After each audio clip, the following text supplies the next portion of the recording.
두산 에너빌리티 2022년도 실적을 스루풋 회계로 분석한 내용과 연말까지의 매출액을 예측해보는 내용을 소개하도록 하겠습니다.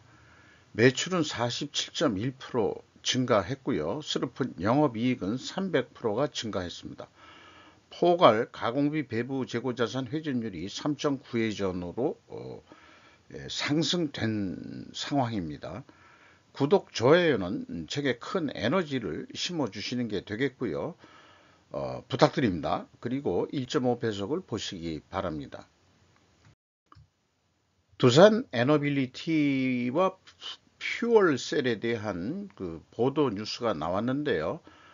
비즈와치라는 언론 매체인데 수주 호조세 역대 최대 실적 기대 신사업 비중은 올라가고 1분기의 전년 수주액 절반을 달성했다는 게 이제 핵심 내용인데, 글로벌 영업 쪽에서 중앙아시아 쪽에 많이 요즘에 이 성과가 나오고 있는 것으로 이렇게 소개가 됐고, 그 다음에 이제 북미 쪽도 신경을 쓰고 있는 거로 이렇게 소개가 됐습니다.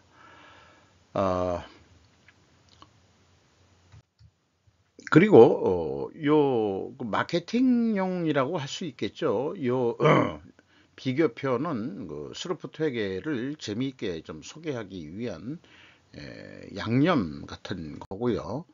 그 다음에 이 장은 스루풋 회계를 분석하는데 노하우, 즉 청기 누설 같은 그런 내용을 소개해 드리는 장면이 되겠습니다.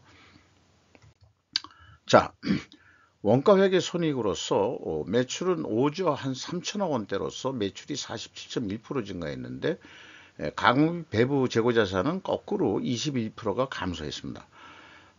재고이익이 감소하기 때문에 원가회계로서는 재고의 감소는 영업이익이 기대치보다 낮게 나오는 그런 결과가 되겠습니다.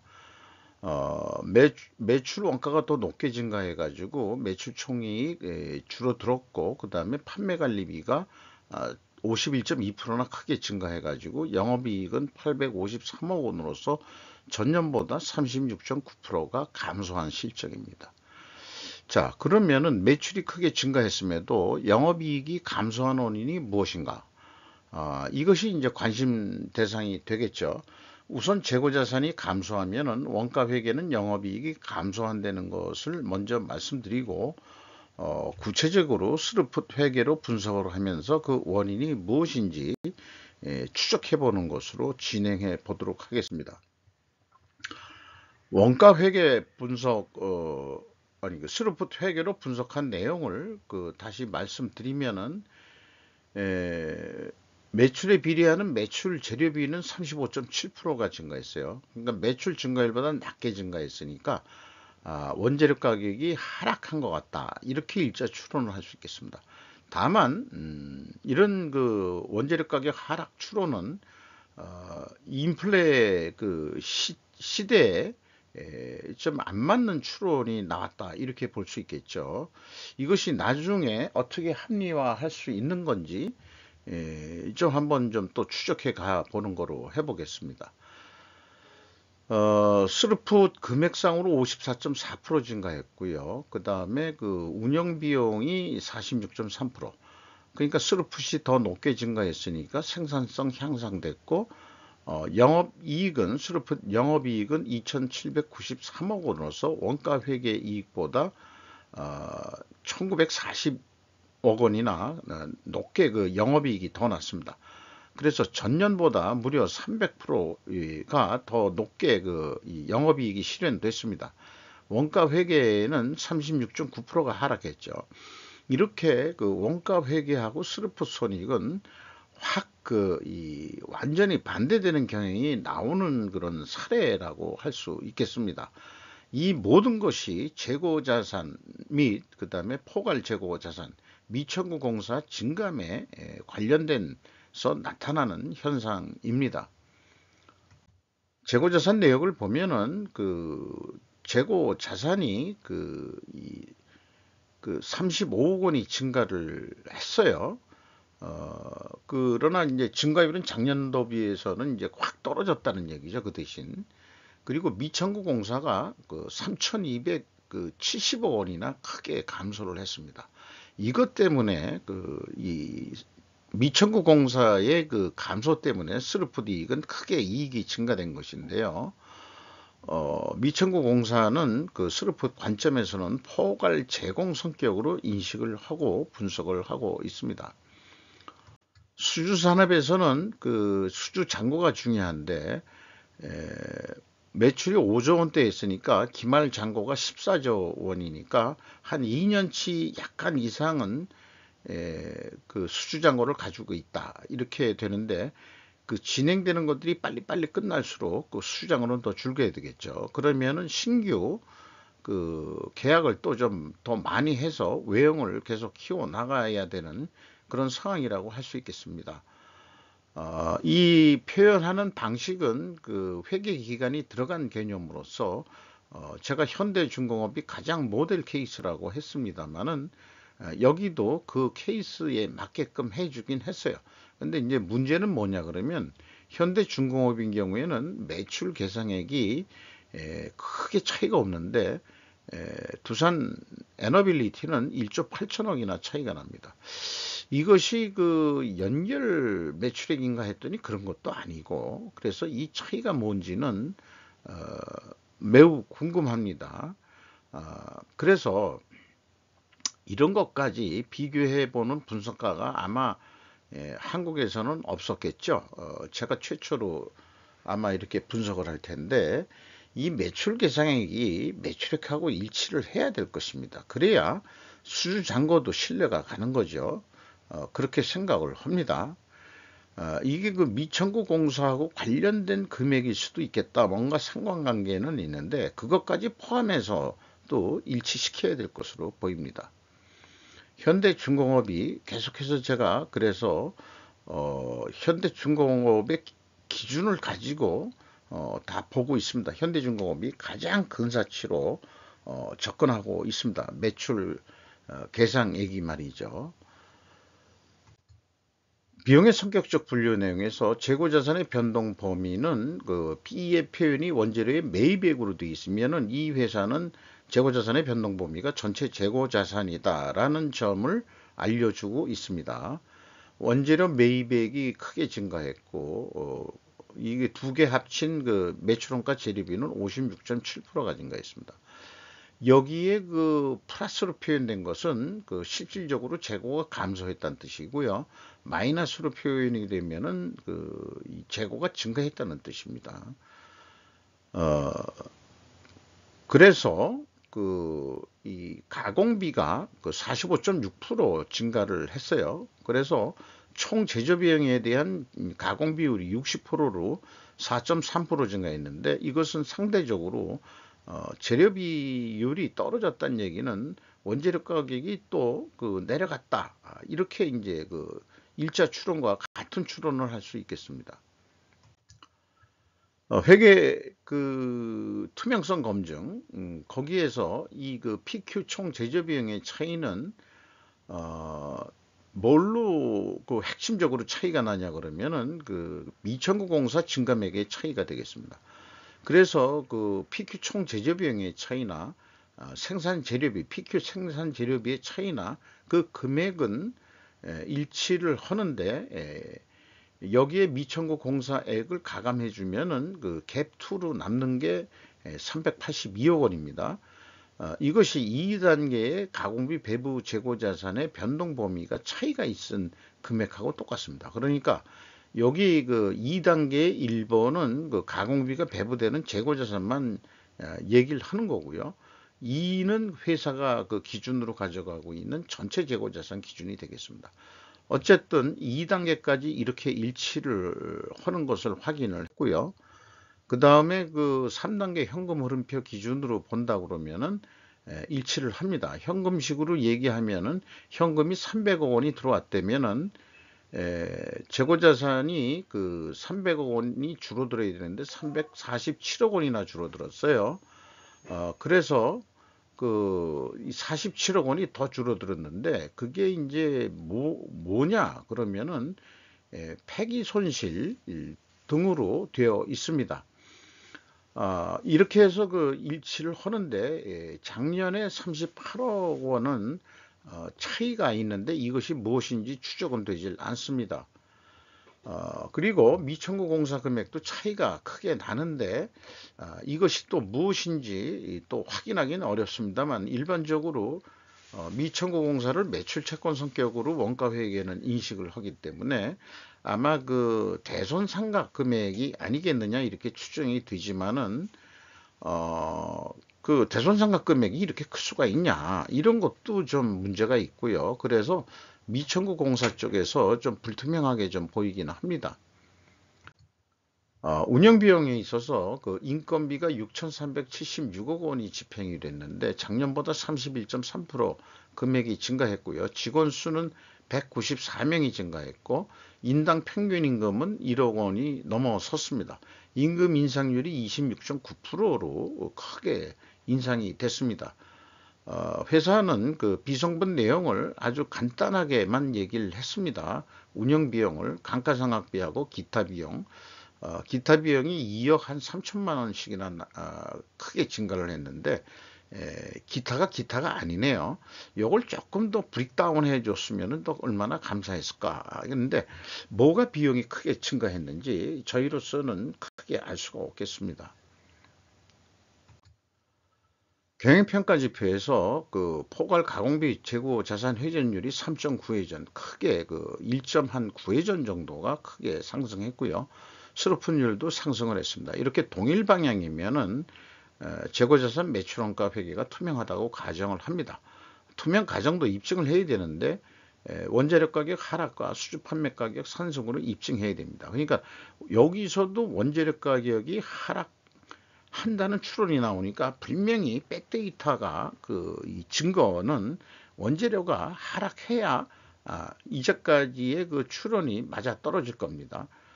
나머지 그 평가 지표들은 참고해 주시고요. 총자산 회전율이 0.40으로 올라섰습니다. 일이 바람직한 거라고 한다 그러면은 아직 자신의 능력을 10분 발휘를 못하니까 두산 에너빌리티는 더 세계적인 글로벌 영업 활동을 해서 이것이 0.9 이상 되는 시점이 돼야 돈을 더 수익 창출을 할 수 있지 않겠냐 이렇게 보고요. 두산 에너빌리티는 원재력 가격 추이에 대해서 상당히 그 친절한 근자치 이상으로 친절하게 모든 그 여러 가지 그 소재들을 나열해 가지고 이렇게 해줬습니다. 결론은 뭐냐? 이거를 가중평균하기는 어려웠고 그 다음에 그 단순평균으로 하더라도 7.6%가 상승했어요. 자, 그러면은 1차, 2차, 그 다음에 최종 경영평가 지표로 분석을 했을 때 추론은 원재료 가격은 하락해야 맞다 하는데 올랐단 말이죠. 그러면은 이제 입증이 안 되는 거예요. 투명 회계가. 그게 이제 걸리기 시작하네요. 그리고 제품 가격 추이는 수주산업 쪽에서는 대부분 제품 가격을 제시를 안 하는데 두산 에너빌리티는 어디서 코치를 받았는지 모르지만 그래도 상당히 성의 있게 내주고 있습니다. 여러 가지 산업기계나 뭐 또 발전 설비 뭐 이런 걸 하면서 대부분 이 블로와라고 송풍기 뭐 이런 곡이겠죠. 이게 이제 가격이 올해는 2022년도 내려갔고 터빈 제너레이터 가격 변동 없고 원자력 NSS가 뭔지는 모르겠습니다만은 이것도 가격 변동 없고 그 다음에 이제 가격이 상승한 것은 주 단조품 대한민국에서 대형 주 단조품을 불 수 있는 데는 현재로서는 두산 에너빌리티 창원 공장인가 거기 외에는 그게 없다고 합니다. 나머지 주물 공장들이야 소소한 거지만은 어떤 대형 이런 주물을 불 수 있는 데는 두산 중공업이 유일하다 이런 얘기를 들었어요. 어쨌든 단순 평균으로 1.8% 인상이 됐습니다. 이거를 그 전체를 대변하는 거로 본다 그러면은 원재료 가격은 상승하고 원재료 가격은 하락하고 그 다음에 제품 가격도 상승했어야 된다는 것 중에서 50%는 성공을 했어요. 자, 이 50% 원재료 가격이 하락했다는 거에 대한 입증을 못했는데 이것을 어떻게 추가적으로 우리는 그 투명성 법정에서 입증을 해야 될 건가 과제가 남게 되겠습니다. 자, 그래서 우리가 이런 그 숫자로도 하지만은 우리는 논리적 사고를 좀 해봐야 됩니다. 그래서 충분 조건 논리라는 것으로 한번 이제까지 내용을 이 복습을 좀 해보면은 충분 조건이라는 게 만약 뭐뭐 하다면 그러면 뭐뭐 하게 될 것이다. 왜냐하면은 뭐뭐 하기 때문이다 라고 설명할 수 있어야 됩니다. 그래서 이것을 재고 회전율 상승과 수르폰율 상승 순방향이면은 투명하게 가정을 하는데 입증을 하려면 원재료 가격 하락과 수주 판매 가격 인상 데이터를 확인할 수 있기 때문이다. 이렇게 했는데 결과는 원재료 가격이 하락한 게 아니고 인상이 됐다. 큰 폭은 아니지만은 그래서 투명성 법정에서 제가 그 변호사 입장이라서 입증을 위해 필연적으로 존재할 결과 그것을 찾아야 되는데 그게 뭘까? 그래서 수주산업에서 여기서는 그 제조이지만 일반 제품이라기보다도 대형 그 어떤 프로젝트성 그 업종이기 때문에 수량으로 이 재고 회전율을 산출해 봐라는 기존의 입장하고는 다른 필연적인 결과를 나타내야 될 것입니다. 그래서 미천고공사의 대폭 감소로 매출 추가 인식에 의한 수르폰율 상승이 아니겠느냐 이렇게 생각합니다. 그 미천고공사가 크게 줄었죠. 3,200 몇 억이나 그것은 말하자면 그 진행률을 빨리 끝내 가지고 그 매출 인식을 추가로 더 했다는 얘기죠. 원가 회계는 미천고공사를 세팅할 때 이미 수익을 인식했기 때문에 추가적으로 공사를 빨리 끝내 가지고 그 미천고공사를 이 빨리 끝내면은 추가적인 완성 그 차액을 더 추가 그 매출 인식을 할 수 있을 것입니다. 이것 때문에 그 스루풋이 올라간 거 아니냐. 그러니까 제품 가격 인상률만 가지고 얘기할 게 아니고 원재료 가격이 한 7% 정도 올랐는데 실질적으로 제품 수주 판매 가격은 그 미천고공사를 빨리 끝냄으로 인해 가지고 수익성이 더 올라갔을 거다. 그러니까 상대적으로 원재료 가격 7% 인상은 그건 상대적으로 내려간 거나 마찬가지요 라고 최종 변론을 할 수 있지 않겠느냐 이렇게 생각을 해 봅니다. 좀 어렵죠? 그러나 논리 연습으로 우리는 숫자가 다른 어떤 그 사회 인문학적인 것보다도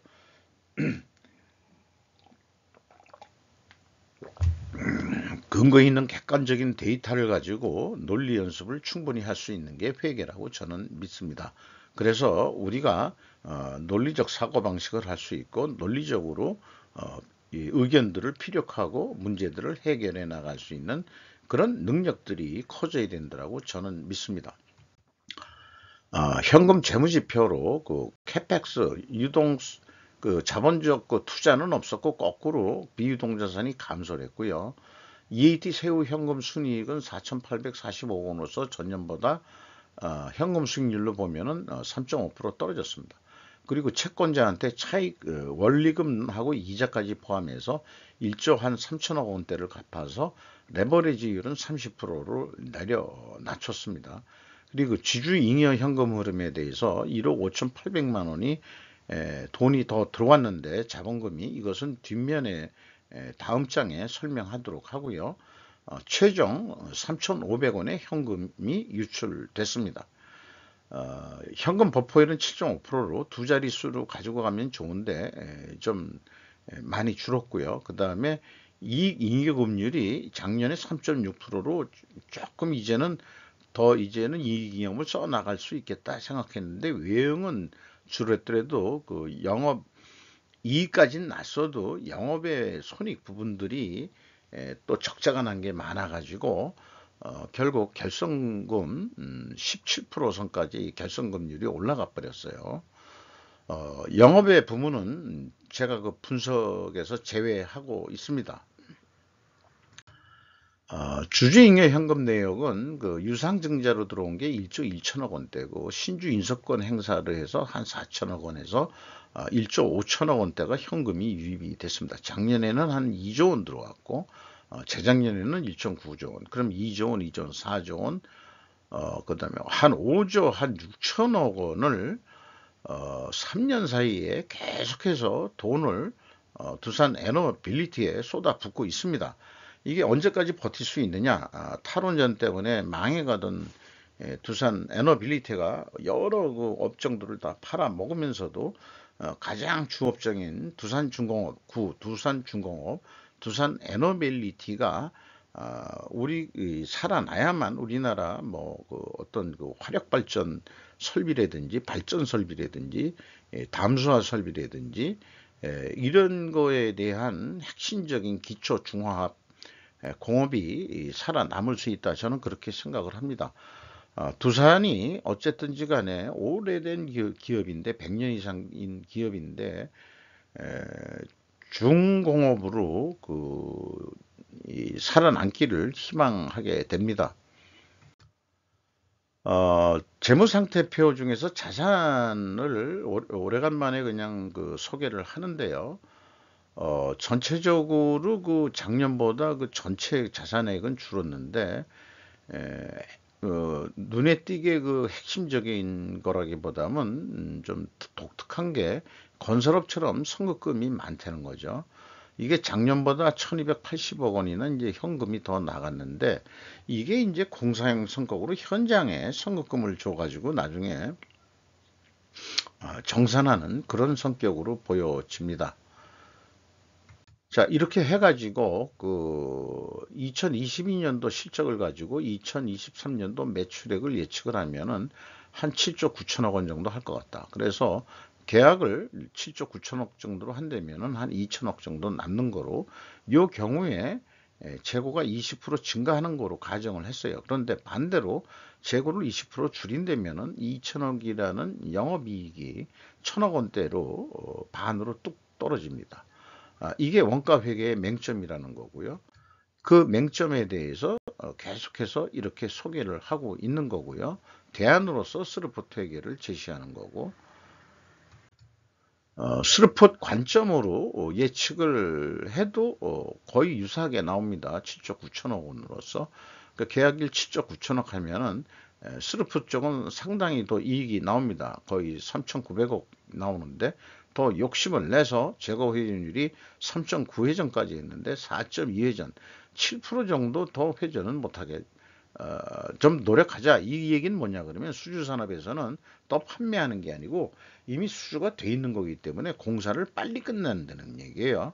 공사를 빨리 끝내야 돈을 버는 거고 운영비용들도 상대적으로 적게 쓰게 되어 있습니다. 그래서 한 8조 4천억을 하게 되면은 한 7,425억 원의 영업이익을 낼 수 있다. 이렇게 이 도전적인 이 영업 계획을 세워볼 수 있겠습니다. 주가가 약간 상승했어요. 장부 가격 대비 177%. 이 주식 시장에서도 에런빌리티의 미래 가치를 높게 보고 있습니다. 요 임팩트라고 여기 그 주가에 제가 여기 인용하고 있는 것은 미래 가치라고 명명을 하고 있는 겁니다. 이거 뭐 무슨 근거로 하는 거냐? 뭐 이렇게 물으면 뭐 굳이 그 근거가 말하자면은 설득력이 있는지는 모르겠습니다만은 스루프 곱하기 재고 회전율이 저는 미래 가치로 믿고 있습니다. 그래서 이게 193.8%나 상승했으니까 이게 한 200%라고 본다면 주가가 이 장부 가격 대비 이 증가율도 최한 100% 정도는 올라도 되지 않겠냐. 저는 이제 그런 쪽으로 생각을 하고 있습니다. 두산이 30.5% 가지고 있고 외국인이 12.02%를 가지고 있습니다. 이상 두산 에너빌리티 2022년도 실적 분석 및 매출을 예측해 보는 것으로 하고 최종적으로 회계 투명성에 대해서 재고자산은 어떻게 패스가 됩니다만은 미천고공사의 갭은 좀 미진한 것으로 남습니다. 이상 마치도록 하겠습니다.